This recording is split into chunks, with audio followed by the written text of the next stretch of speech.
Praise the Lord brothers and sisters. ஆண்டவரும் இரட்சகருமாகிய இயேசு கிறிஸ்துவின் இனிதான நாமத்தினாலே நான் இந்த காணொளியிலே உங்களை சந்திப்பதிலே பெருமகிழ்ச்சி அடைகிறேன். நாம் ஏற்கனவே திட்டமிட்டபடி இன்று முதல் எசபேலை குறித்து பார்க்க போகிறோம். இதற்கு வேத ஆதாரமாக வெளிப்படுத்தின விசேஷம் 2வது அதிகாரம் 20வது வசனம்.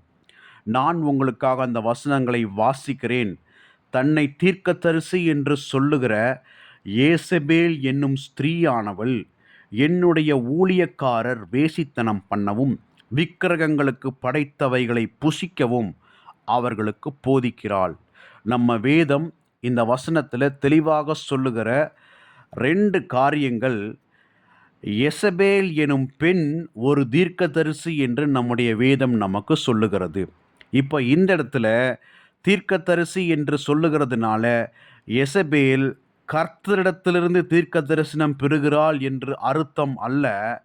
எசபேல் பெறுகிற தீர்க்க தரிசனம் எப்படின்னா, குறி சொல்லுகிற ஆவியினிடத்திலிருந்து பெறப்படுகிற சில பிதற்றலான வார்த்தைகள் அப்படின்றத இந்த இடத்துல நம்ம என்ன பண்ணணும், புரிந்து கொள்ளணும்.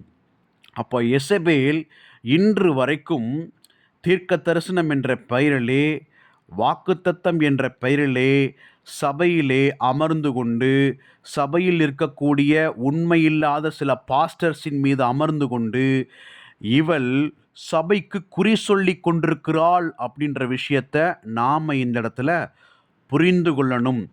2வது காரியம், இவள் சபைக்கு வேசித்தனத்தை அஃபீஷியலாக டிக்ளேர் பண்ணுறா அப்படின்னு சொல்லி இந்த வசனம் நமக்கு சொல்லி கொடுக்கிறது. வேசித்தனம் என்றால் என்ன? கர்த்தருக்கு கொடுக்க வேண்டிய முதல் இடத்தை வேறு எந்த பொருளுக்கு கொடுத்தாலும் அது வேசித்தனம்தான் என்று சொல்லி நம்முடைய வேதம் நமக்கு தெளிவாக சொல்லுகிறது. இப்போ இந்த பொருள் கர்த்தருக்கு கொடுக்க வேண்டிய இடத்துல ஒரு பொருள் இருக்கிறது.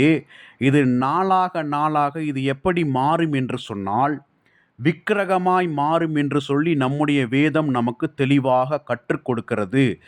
அப்போ அந்த விக்கிரகத்தை எடுத்து நம்ம பறைசாற்றி கொண்டு நமக்கே தெரியாமல் அதை பிரைஸ் பண்ணி கொண்டிருப்போம்.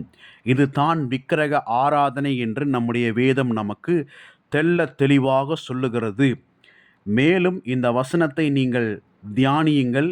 இதில் உங்களுக்கு ஏதேனும் ரகசியம் வெளிப்பட்டால் நீங்கள் கண்டிப்பாக அதை கமெண்ட்டில் பாஸ் பண்ணுங்க. நாம் வருகிற நாட்களிலே அதை பற்றியும் நம்ம தியானிக்க போகிறோம். கர்த்தர் நம்மை ஆசிர்வதிப்பாராக. ஆமென்.